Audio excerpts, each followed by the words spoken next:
Cigoonate anaaf deemtu naa gala garuu akka kee biyya keessattuu hin jiraadhe intala Oromoo ta'uu kan maqaa ishee wallaalus intala Oromoo ta'uu ishee nan beeka sii galee. Maqaa ishee wallaalus aadaa Oromoo uffannaan akka isheen beeksisaa turte moodeelistii Oromoo akka isheen taate nan beeka sii galee.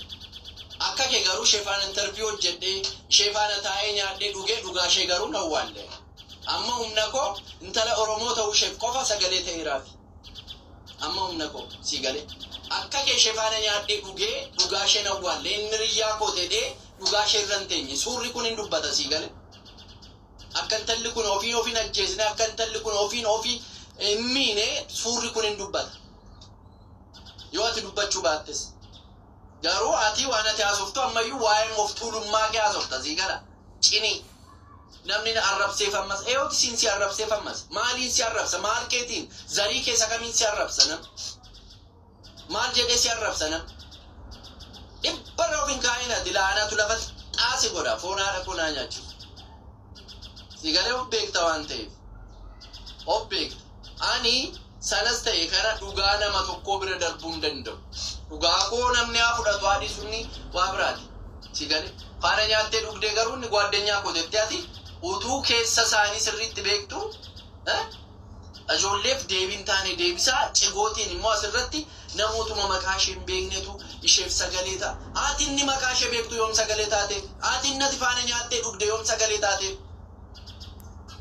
Cini yoon isheef sagalee ta'e asiitii isa kanan naba isa lubbuun jiru nan naba jetteeti albaata ofirratti si galee nan beeka waan ta'eef onnee kee hin beeka duratti si gala garuu cigoo dhiisi na faana cigoo dhiisi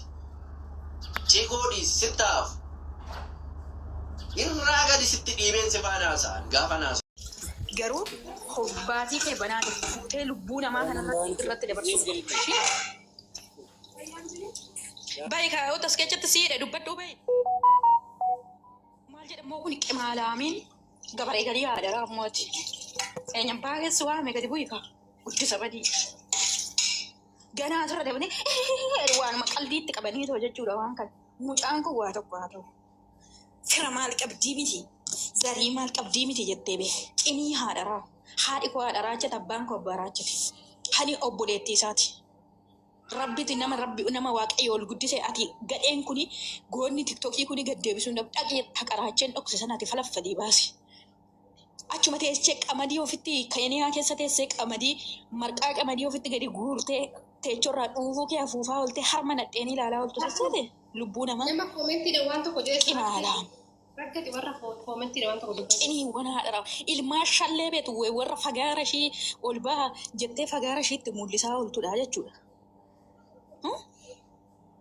Qananiin oduu raachata jeese abbaa warraa seera jala jira dhaqiitii duuba deemii qoradhu haala kamiin duute jedhin raacharraa maal barbaaddeeti raachanii gaafii gaafattanii jirtu akkamitti duutee jetta yoonii maanyaa wajjin itti dawwaltana dirree itti dawwalte hin beeku ani seerri qabatee jira duuti ishee anaaf gaaffidha duun isheeyyuu na amansiisuu didee ani booranan jira isiniin jedhee jira miti maalirraa barbaaddanoo kanaan alatti. Dhimmi sinirraa qabdu maa dhimma dhuunfaa raacharraa qabdamoo hiqaa qaba raacharraa qabdamoo raachis irra jaalatamoo nama kee ajjeese raachan ol bahi dubbadhu nuti irraa baasa waan irra jiru jechuudha. Isaan ala jireenyi isaa si guba uffanni si ishee kiloorisii bitii ofirratti gadi naqe birrii san nasi erga chiggaarama ilmoo chiggaarii jechuudha ilmoo ashkarinnatii keenya jalatti bule qimaalaamii haadharaa biddeen harka obboleessi koo harka kiyyaa fataffatee nyaatee akkatti ilaallu kaasitti kennaa turree jechuudha kadhattoota. Kolbaayee takkaa dubbadheen beeku garuu hanga miila duraa irratti duulte garuu amma ministeera keessii goraa gaba diddee jechuudha. Gattaa yennaan diddee hafuuftuu haadharaa. Kottol deebii maa ganna darbitan jedheeniti. Rakkoon maalii jettani? Rakkoon maali warri jettani? Ati deebii deebisteefi warra rakkoo jedhu kanan raggaxeen oole anchi kottuu deebii anamma maana buusteettu sun sitiyyuu na jala dubbate. Qostu beena kaksitu malla kofalchiisa obboleessa koo irratti kana labsaa ilmaan gadi galoo jechuudha. Haadharaa itti darbaati arrabsaa obsa nama fixachiisti boommanni Oromootuun isinitti ulfaatu gisee hamaara jala dhaxxanii fagaara keessan qabattanii hamaara wajjiniin viidiyoo micayyoon diraamaa hojjattee fiddee dhufteetu irratti kuttee mucattii ciinii sun hin beekne akkati teechoo irra teechu sanii xiyyaara keessan jira ufseedhe uumaan abbaa kejjetta kadhattitti haadharaa gaariidhaan biyyaa baate beekti si beekna akkatti gaariidhaan hoolota gara buraayyuutti dabartee buraayyuudhaan immoo fufaa gara naqamtee dabartee naqamtee keeniyaa si oofee buleessi kee jechuudha. Leessumni kee keeniyaatti si fudhate sababnoo sababa dubara duudaa gudeeddeef jechuudha.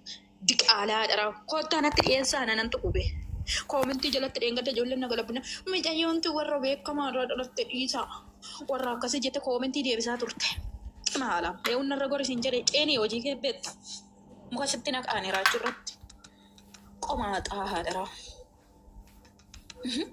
Inaffaru gisee niitii dhirsa qabdu raachatu jirrafaa hafuudhe andaalame dhagee andaalam gaafadhaa seera jala jira andaalamis immoo hajjeesuu isaa ragaanii qabdu akkamitti raachan gadi bee andaalam tajjeesen jennee jedha afaan nama guuttate.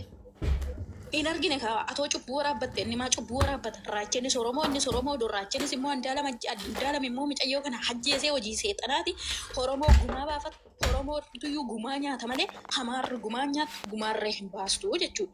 Namticha kaleessa Haacaaluu na tajjeesisiise warra Haacaaluu ajjeesisiistan torbee tokko keessatti birii meeqasinii kenneedhu jala biriifattu dhaxxanii suura diinni gadi baaste uftanii balaqqaxamtuu jechuudha. Asirraa afaan kee seentimeetira 5 goote. Gadi galoowwan haadha gadiraa budaawwan haadha keessanii jechuudha. Haacaaluu nyaattan immoo raachetuu tuulama keessaa mataa ol qabatee kottaa nyaadhaa kanas. Inuma nu harkaan nyaanne irratti lubbuu ol dabarsina malee eenyu isiniin dhiisu raachirratti. Safuu gargaara. Maalinni seenaa ofiin boontuu maalinni safuu maalinni jettu seenaa lamuu dhaggeeffadhu sitti hima. Mucaan hin beekaa akkatti micayyoon duute raachetuu beekaa jedhee soolam dhagii viidiyoo dhaggeeffadhu. Gastii namaarree seenee dubbate. Gastii mucaa namticha gadi galoo yoonii maanyaa jechuudha. Dhagaatii dhaggeeffadhaa gaaffii nun gaafatinati. Dhimmi gandummaatii fi dhimmi dura walitti kaasan dhimma salphaadha. Kun garuu dhimma lubbuuti. Mucaan kun sanuu biyya keessa jira jechuudha. Viidiyoo akkanaa mucaa kanarratti dilagee biyya keessa jira. Wayyoo ta'e garuu akka itti gaafatamtu viidiyoon kee gus seenaaf sii ta'a jechuudha.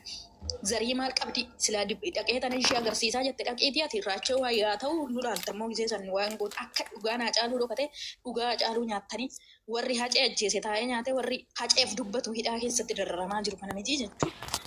Gadi galoo ilmaan cubbuu ilmaan gifanyaa jechuudha. Kanaaf akkanas hin godha Waaqayyoo. Dhagbaafadhu. Nu maaltu galche raachee maaltu galche raachee bilbila bitteetti kennite moo?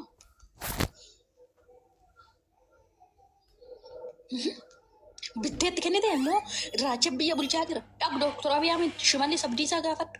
Jawahar gaafadhu irratti dhiichista biti isaantu biyyattii bulchaa jira. Dhaqi mootummaa gaafadhu. Haqaa nama du'ee raachessii baafa.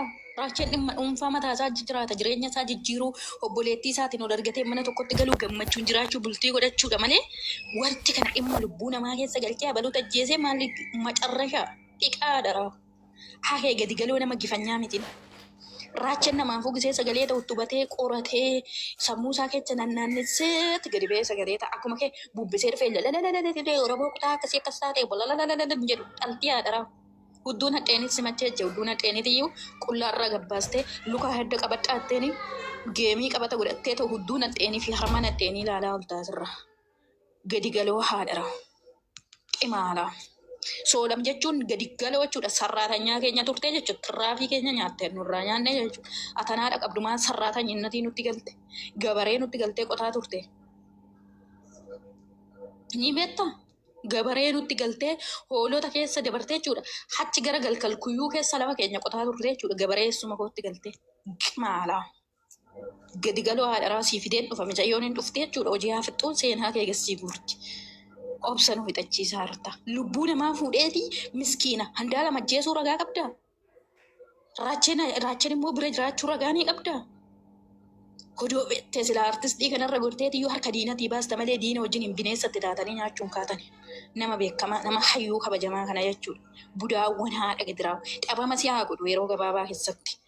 Diinni Oromoo tanaadha mucattii tana yeroo darbirree gadi ba'eeti uummata jimmaatiin waan inni jedhe jechuudha.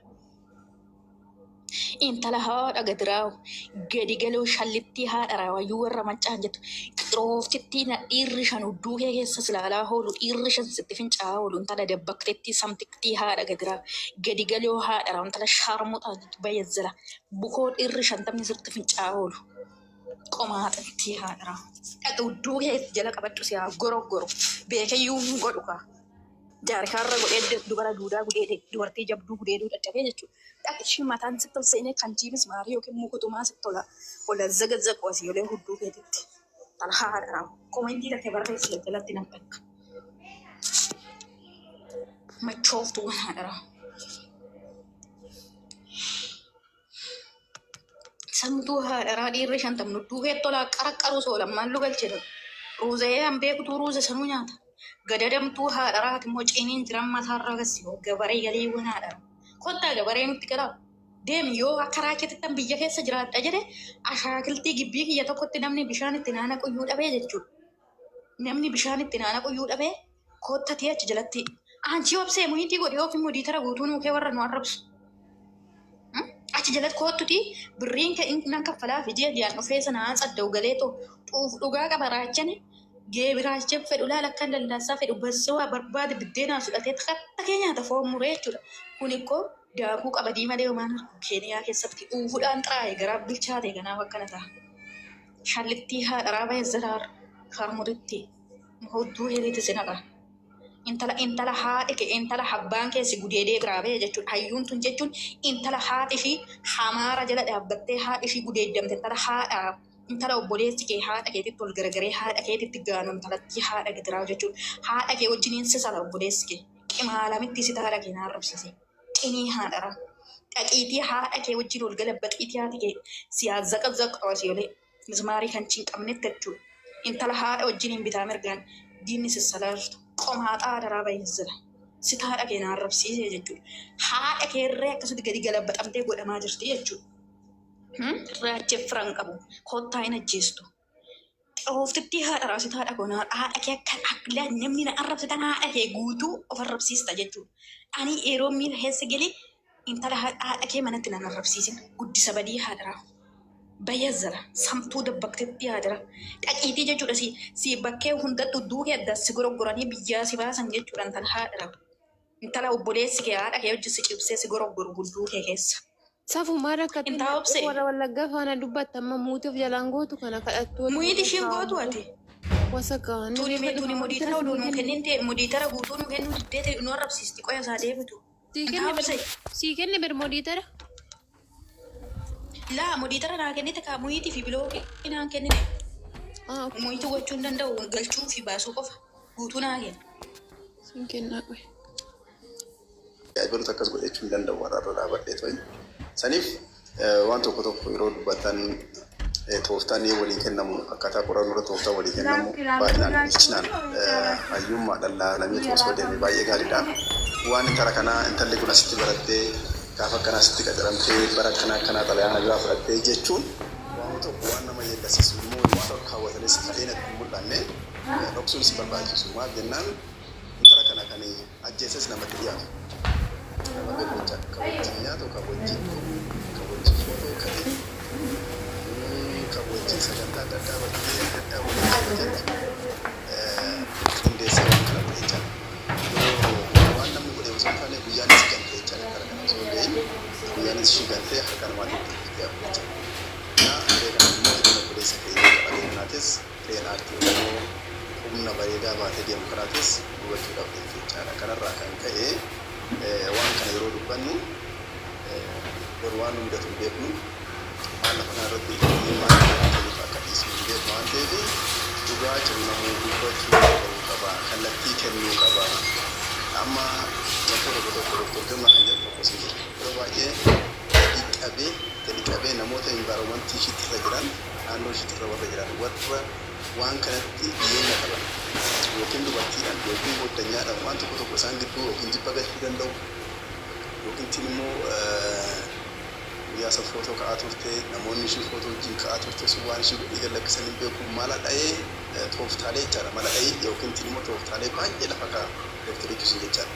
Dooktarii Girmaa Taaddasaa jedhama. Namoonni akkasii baay'ee barbaachisu. Kaawuntara attaak tokkoffaa Andu'aalam irraa dubbiin kun Andu'aalam irraa qofa akka hin damaaddamamne warra qabuun baay'ee barbaachisaadha. Warra akkamitti qaban namni achi dhufee isa boo'a taa'u nama akkamiiti.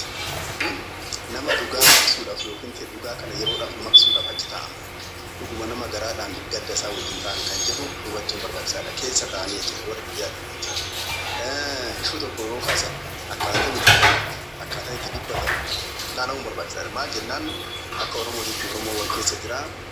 Borus mucaa kanatti dhufuun mucoo kana eenyu birattuu akka ta'e ta'uu ishee bira isaa jiraattu, isa bira isaa jiraattu, kophaa isaa jiraattu hireen kun quunnamuu danda'a. Har'a garuu waan isa biratti hireen kun quunnameef hireen kun hin quunnamu kan jedhu inni badi kaannootu bishoo. Waan akkasii kana ilaalamee gadi fageenyaan oduu hawaasummaan Oromoo kanarratti miidhanii ga'ee summiin biqilni kun osoo inni balaa hin geessisin dhugaan intala kanaa dhugaatti ba'uu qaba. Erga dhugaan ba'e booda immoo intala kanaa baafachuu irratti hojjechuu qabna. Yookiin du'a intala kanaa kan togoone hambisuu hin qabnu Haacaaluudhaa siidaa isaanii dhaabnee mootii jaalalaa giiftii jaalalaa jedhamtee Finfinnee irratti siidaan ishee dhaabbatee yaadannoo godhamuufii qaba. Sira tokkicha deemtee Harargeetu maal jedha isinitti fakkaate namni gaariin bobbadu namni gaariin hin barakatuudha. Maal jennaan nama gaarii akka onus barbaadu waanis barbaadeedha jettaan. Sani waan ta'eef intalli nama gaariidha waan taateef har'a deemtee yaadannoo fi akka isheen legaasin ishee akka hin banne waan tokko akka Oromootiif kan baay'ee barbaachisaadha. Kananii ta'uu ishee qofanis hin taane kananii hanga ta'uu isheetitu jaalala dachaa naa kennisan jechuun barbaadu. Dhugaa hin gatine waan irraa godha galtu nama uffalchi. Kan namaa maaliif? Ayyee guddaa isa galatoon. Qiritti eegi bilis. Durallee namarraa fudhate. Siifin kenna carraa bal'aa qiritti. Na of kalchi dhiifama haasaa ijoo dubbattaa garuu namoota akka wal ga'uu fi qiritti. Mo'ee itti fufi. Tarii niitoorkii yoo na baase mo'ee namootaaf carraa kenna sumaati. Gaggabaabsanii namni hundaa dubbatu yaada isaa gadda isaa yookaan waan haaraallee nutti himuu danda'u dhimmi Andu'aalamisoo aartiin Oromoo akkamitti attaakii ta'aa jira. Wanti kuni sirriitti gadi fageenyaan ilaalamuu qabachaa akkama gurraachi lafa kaa'ettis. Itti fufi. Ayyee tollu galatoomii hundi keessanuu akkamii akkuma ooltanii bultan akkuma bakka jirtanitti yaada ispeeshaal ta'e hin qabu. Garuu biyya san keessatti dhugaan namaa hin baaqan jiru ani abdii hin qabu. Gurraachi kaasee ture mucaa Hayimaanoot Balaadhaa jamtu medisiin barattu hospitaala Finfinnee keessatti medisiinii barataa turte achuma kutaa laaboraatoorii keessatti ajjeefamtee argamte. Haqni mucaa saniitis hin baane. Haqni Haacaaluu Hundeessaa hin baane. Haqni nama jabaa Boobatteedhaa hin baane. Dhugaan gadi baajee hin eegu. Keessattuu political assassination taanan dhugaan mucaa tanaa hin baajee an abdii hin qabu. Yoon dhugumaan immoo political assassination ta'uu maatee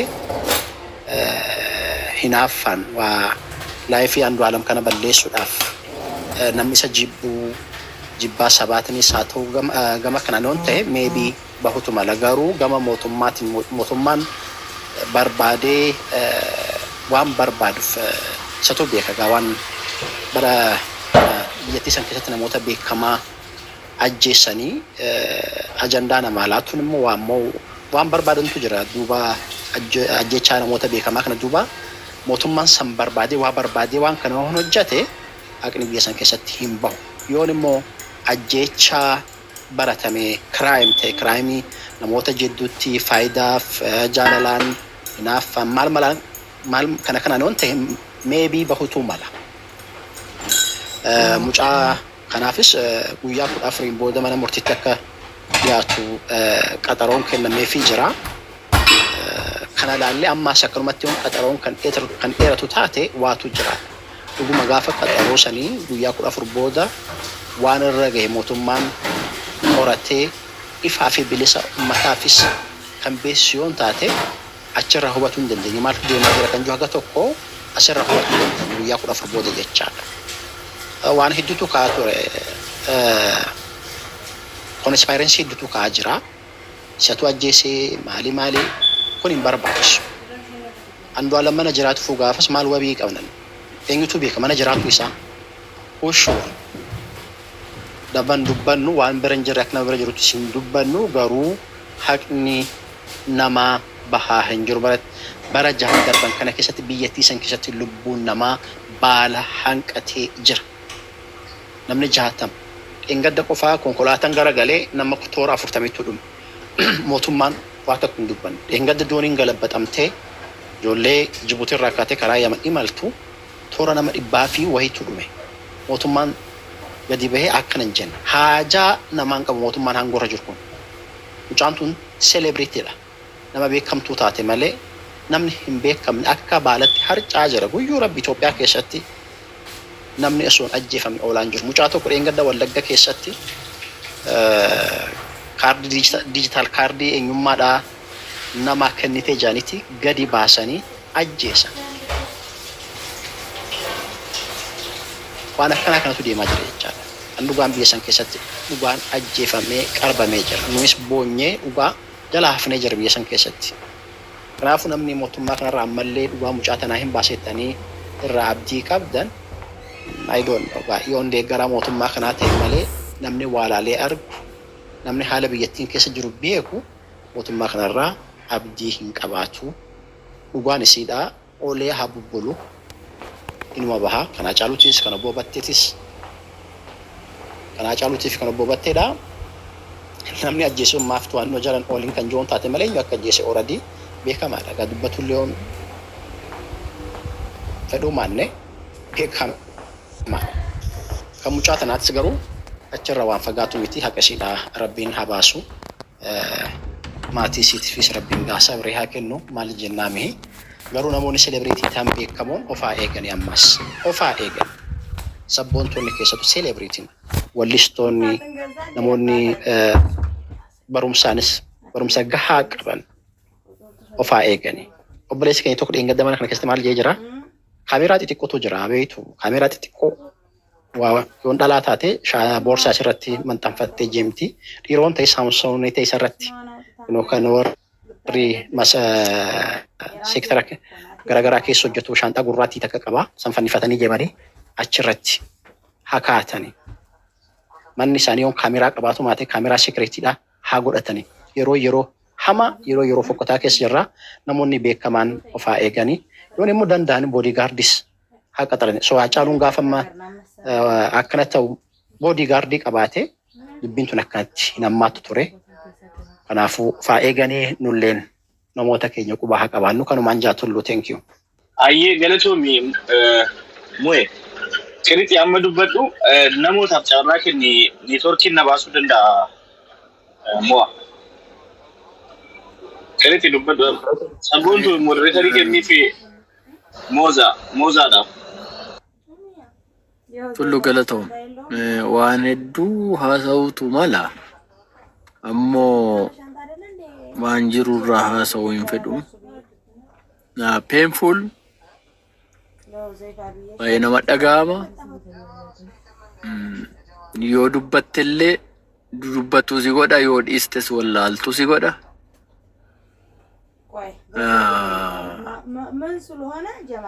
Waaqayyo qofaa anarra darbee boolla ishee jannata haa godhu.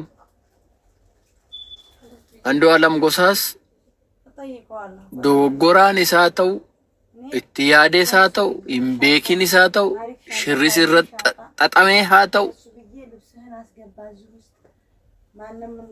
kalaphee isaa keessa jirtu yookaan maaliin haa ta'u waa ta'e uumamee jira jechuudha. Ilma Oromoo tokkotti Waaqayyo kan akkasii qeekeetti hin fidin.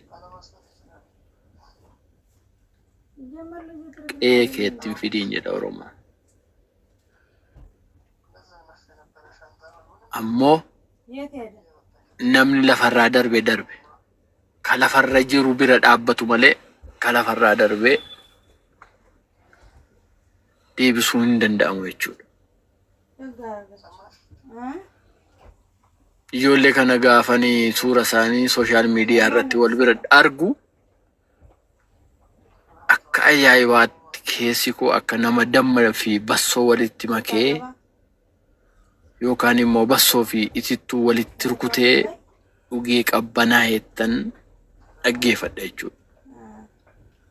tokko Andu'aalam sirba Oromoo dhaaba kam haa deeggaru, fedhii kam haa dhiigu, yaada kam haa yaadu, waan sammuu isaa keessa jiru evaluate yoon godhe anatu gadhooftu ilmaati malee nama haqaa miti jechuudha. Ammoo aadaa Oromoo tiksa. Anaaf artistoonni Oromoo eebbisaarraa haga Hacaaluurraa haga Andu'aalamitti boodigaardii qabsoo Oromooti. Isaanirra diinni waan barbaade haa hojjetu, hiika barbaade haa hojjetu, isaanitti fayyadamee waan barbaade haa godhu. Fedhiin koo fiiliingiin koo sana otoo hin taane waan isaan pooyintii isaan godhan jechuudha. Oromoodhaaf maal haasaan, akka Oromootti akkamitti deeman, akka Oromootti akkamitti of ibsan isaanirraa eega otoo hin taane isarraan laphee koo dhaggeeffadha jechuudha. Waan isaanirraa barbaadan godhanii jiru. Diinni immoo isaanitti akkamitti akka dhufu hubachuu dhabuun isaanii laafinni yoo jiraate laafinni sun laafina koo malee laafina nama biraa miti.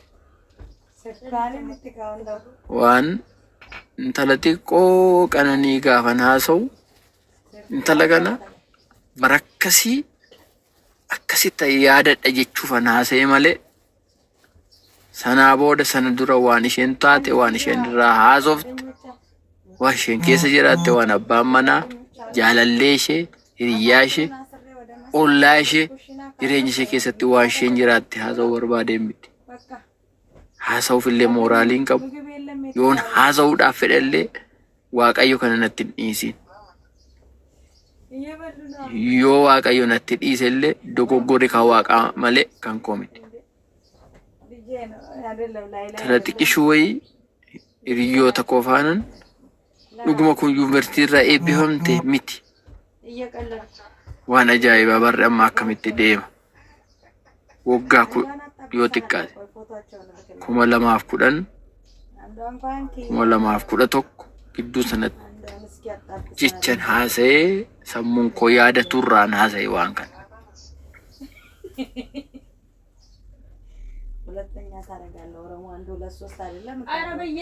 Yoon kana haasa'u namni kam hunduu as keessatti dhufee cigoosaa, fedhiisaa, kaan haaloosaa, jibbinsasaa, jibbinsa amantii, jibbinsa siyaasaa, jibbinsa dhuunfaa waan barbaade akka wal dhangalaasuuf otoo hin taane dhugaarraan haasa'e jechuudha. Of galchaa. Ka boolla seene yaa Waaqa. Yoon cubbuu jechaatiin darbee deemeera ta'e ati na of galchi. Ijoollee kootti hin fidiin. Yoon balleesse illee anumaan na fudhu darbii. Oromoon akkas jedha. Kanaaf hangaase jechuudha. Mucayyoo kana miira koo yaadate. Miirri koo yaadate kun sobaaf cubbuudhaan yoo yaadate ammallee naannoo darbu. Yommuu dhugaadhaan na yaadate immoo dhugaan jirtu bakka jirtu jirti jechuudha. Walumaa gala maal jechuu barbaade? Jarjaraan hiika walitti hin kenniina. Cubbuun an akkasin ture hin jedhiina. Andu'aalam boriftaan gadi ba'a. Kabattee ajjeese obbolaa battee fi firoottan maattii naannoo jiru hunda walitti qabee hidheet yakkamtoota jedhe. Yakkamaan isa akkas jedhee hidhee fi walitti qabee bakka tokkotti kaa'ee haa ta'u haa dhiisu dhugaa Waaqa harka jira. Dhugaa warra dhaggeeffatu waa hubatu irra jira. Andu'aalam Gosaa haadha manaa kee sitti shakkine yookaan immoo diinni haa godhu sitti haa qabatu si hiine jedhanii mana hidhaa kaa'aniiru. Dhugaan jiru waaqaaf lafa gidduu jira. Andu'aalem Gosaa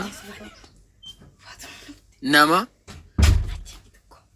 waaqaa fi lafa gidduu jiru jechuun haqaa fi kijiba gidduu jiru jechuudha. Waaqayyo isa baasa. Isatti murteessuudhaaf isarratti waa dhiibuudhaaf hin tattaafatinaa, hin fiiginaa. Lafa hedduu keessa darbee waan iddoo kana ga'eefan sinitti hima jechuudha. Siyaasaan, jibbaan, hammeenyaan, firaan waa hedduu keessa waan darbeefan kan haasaa jechuudha.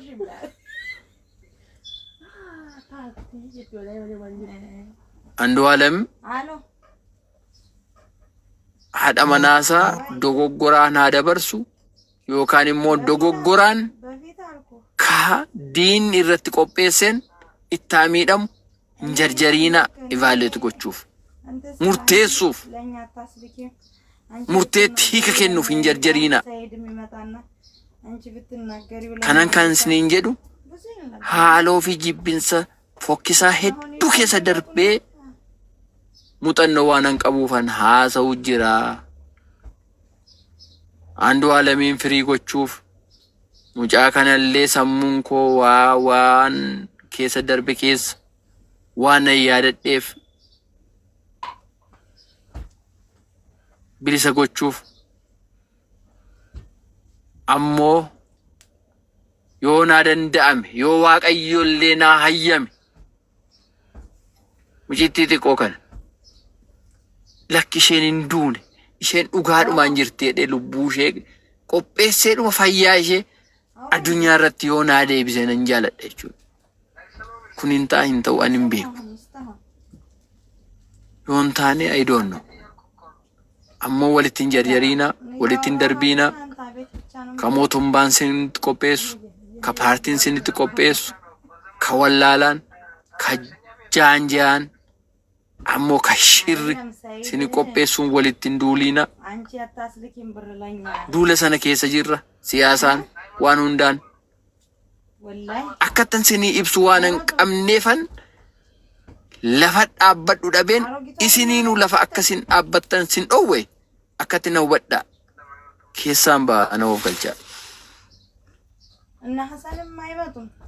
Galatoomi hawwii boruuf itti fufii yaadoon qabaatte. Hayyee duraan dursee yeroo bakka murtan nagaa keessaniin jedha.